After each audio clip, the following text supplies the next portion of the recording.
First thing today is I have to run over to the steer pasture and check on those guys, change pastures, do all the things that we do. When I go over there, I do have to go through town, and I was thinking it would be a good opportunity to get some supplies to tune this fence up a little bit. About a week ago when I took cold cows to the auction, this fence really showed me that it is in desperate need of repair, and I've been knowing this, but the idea was to replace all of this with pipe next year, so I was kind of dragging my feet doing any repairs to it because I knew that whatever work I did to it was just going to have to be undone next year. But I think that this fence is bad enough that if I want to safely and effectively load cattle, move them to the winter pasture, load calves to go to the auction, and load the next batch of harvest steers to go over to the steer pasture, this has got to be fixed up a little bit. I don't know how far we'll get with this or what else might pop up that gets in the way, but as of now, that is the plan today on Farmer Tyler Ranch.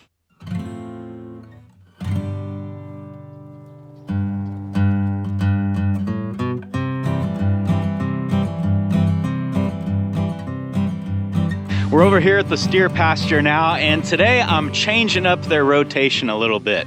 The reason being is that normally today they would be going into the pasture that is along the highway, but as luck would have it, about a week ago a car went off the highway and went through the fence and messed it up. We haven't had a chance to fix the fence yet, and fortunately for me, there's plenty enough feed to really just change these guys back and forth between these two pastures, so that's what we'll be doing until we can get that fence fixed. And it's not like I got them that well trained to come when I call them, but I don't know. I think changing up the rotation on them might mess them up a little bit. We're gonna find out.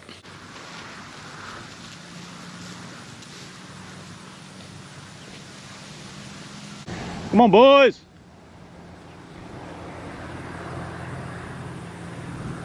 Come on, boys. Come on, boys.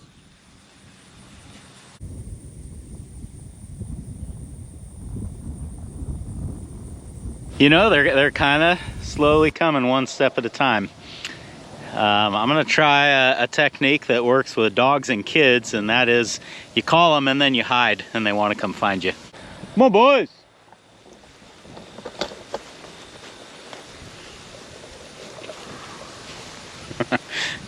Might not work with cows.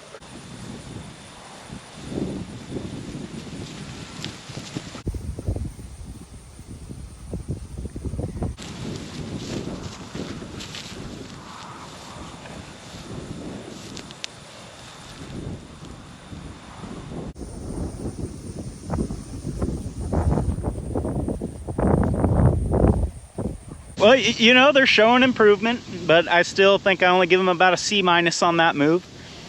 I didn't actually have to get behind them and push them though, so, you know, progress. Progress is progress.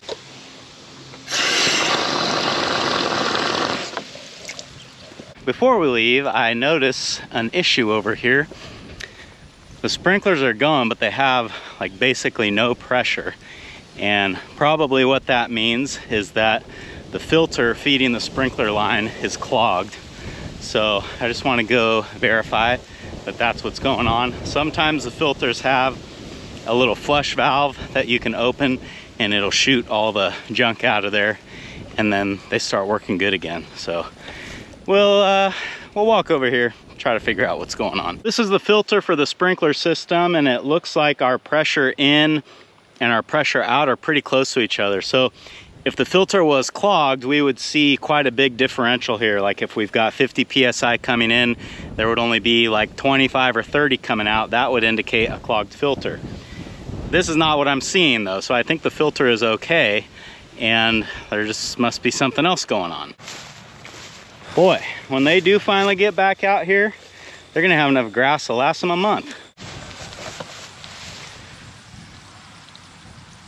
That is how much pressure we've got on this line, and only the sprinklers that are on the downside of the hill have anything coming out of them. So I am wondering if maybe when the sprinklers switch to the next set, if maybe a valve stuck and it's like all the valves are closed now, or the other possibility is that there is a water draw somewhere else on the system. So I think what I'll do is go back up to the box and manually change it to the next station and then back to this one, and see if, you know, if we just do it again, if maybe it'll start working properly.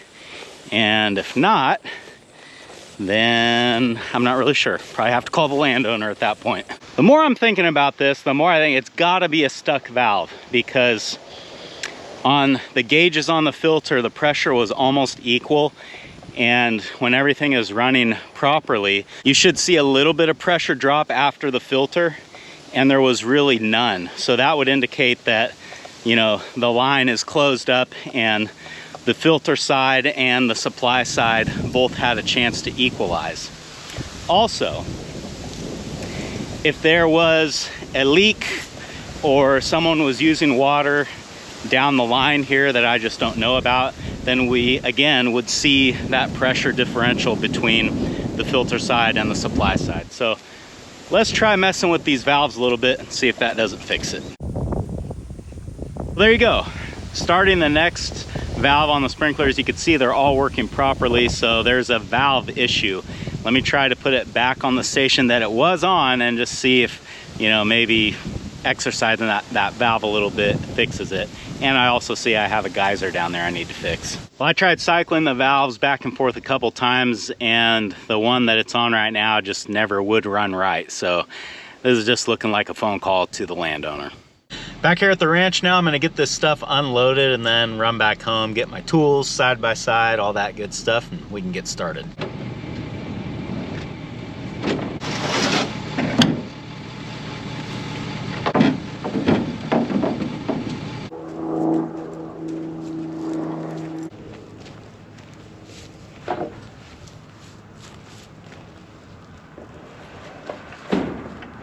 I ended up grabbing 5 of these 10-foot 2x6s, and I think with this and whatever else I can salvage up around the ranch and back at my house, I think I can get something put together here that will be acceptable. This only really has to last like one more season, so that will be taking cattle over to the winter pasture, which usually they load pretty good because they've been doing this long enough now. They know they're going to a good place. Getting the calves into the trailer to go to the auction will probably be the toughest part, and then taking the new batch of steers over to the steer pasture, I think, would be the final time. So really just 3 things that I need to do, but I definitely want to make sure that I don't have a lot of problems when I try to do those things. The plan is to get rid of this panel. A lot of these posts, like this one, needs to come out because it doesn't really do much and it's rotten.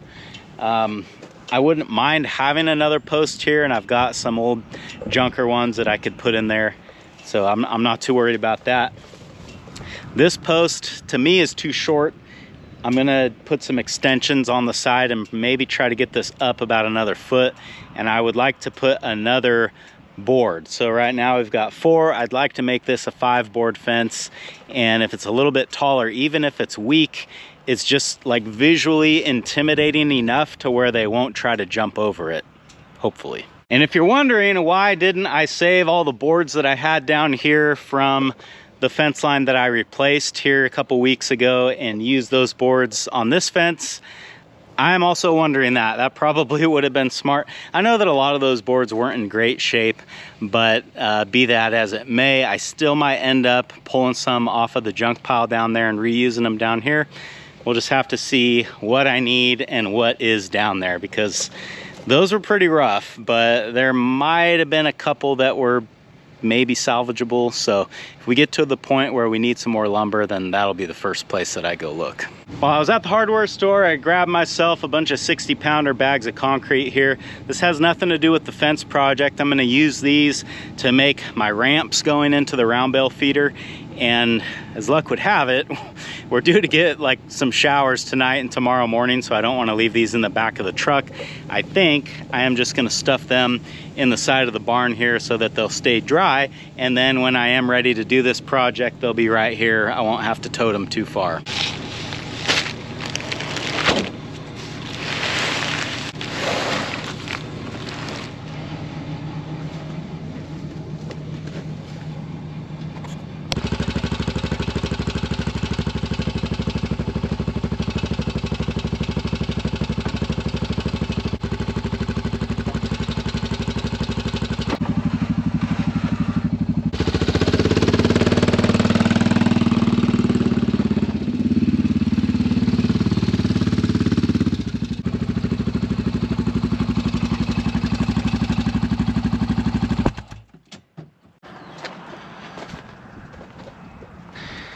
Well, where do we begin?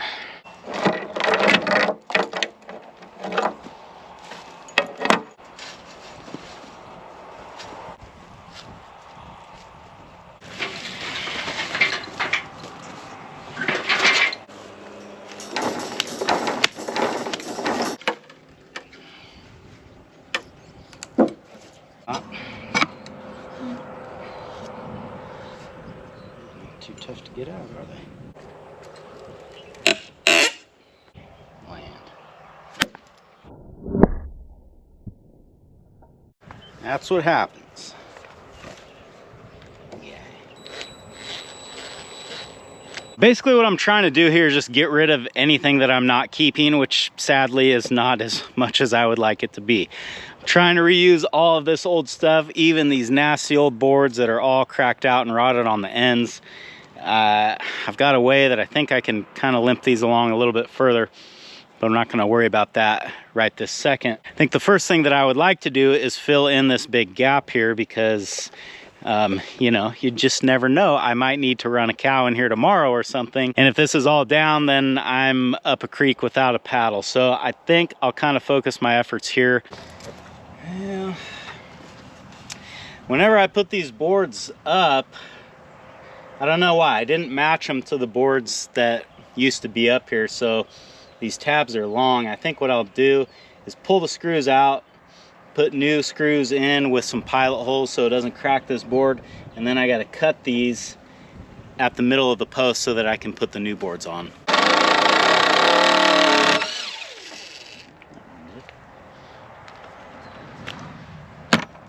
Actually, probably want to put the new screws in first so it doesn't fall.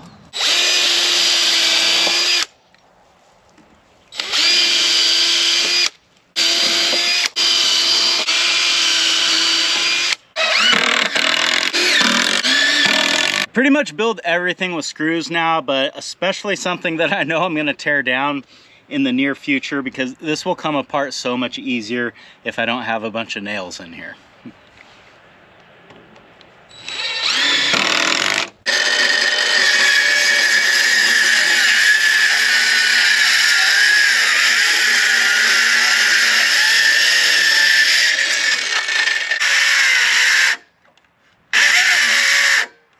Start that. Guess I need a better battery.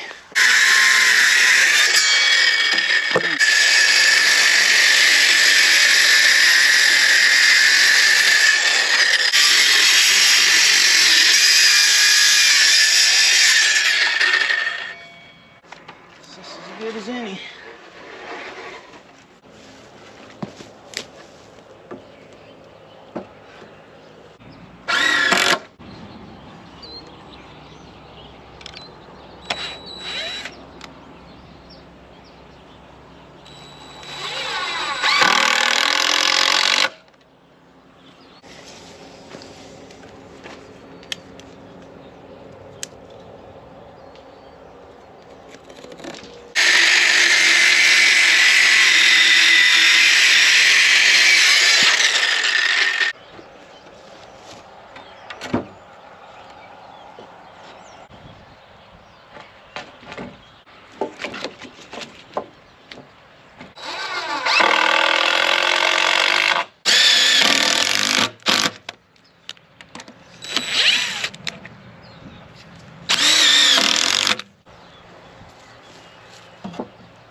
Well, things are looking better already. If you just look at the fence from like right here down to the end, it's actually not bad.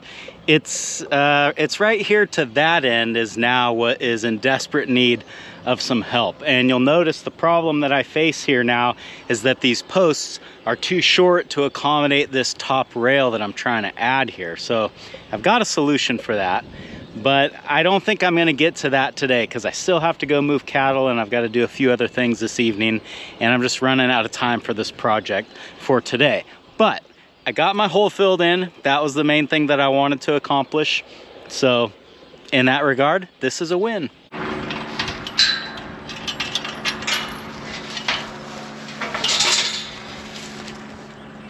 Everybody's out here laying down, taking it easy. I don't know if they're all that hungry. Maybe they don't want to move.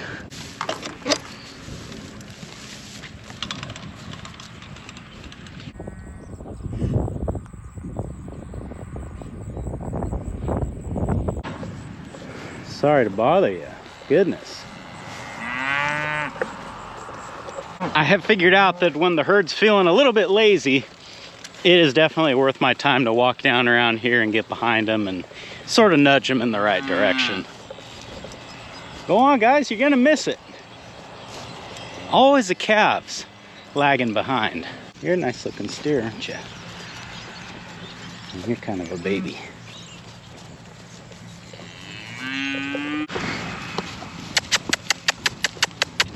Come on, little kids, let's go.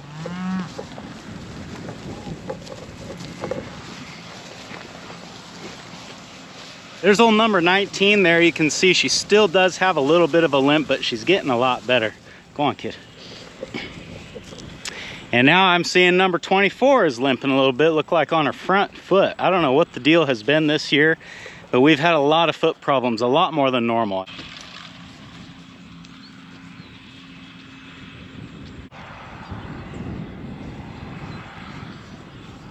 And of course, I don't like to see any cow or calf limping, but the thing that I worry about the most with hoof or foot problems is if it were to happen to one of the bulls, because if they're hobbled up and limping around, they really can't do their job. Fortunately, this year, that hasn't been the case.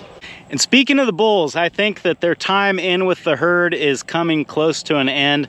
I've been trying to save up a little bit of grass in the little field here so that next time they come through, I think that I'm gonna separate them out of the herd, get weights on them just because I'm curious to see where they're at now compared to where they were at the beginning of breeding season. And I am thinking that they are gonna spend the rest of the fall here in the little field by themselves. I suppose I can either do that or I could wean the calves and get them in the little field and then just leave the bulls in with the cows. But the main concern here is just that I don't want any of the bulls to breed any of these heifer calves because they're starting to get close to that age where it could happen. And regular viewers know how I know this. I saw someone ask a question about the future of the bulls or what their long-term plan is for me out here, how I'm gonna manage that. And that is something that I've been thinking about. A lot of people have suggested separating the herd into two different breeding herds, and then you could keep track of which calves came from which bull, and then as time goes on you adjust who's in each breeding herd so that each bull is not breeding his own daughters, but he would be breeding the other bull's daughters. The problem with this is that the way that I have to irrigate, I'm just not exactly sure from a management standpoint how I could do that.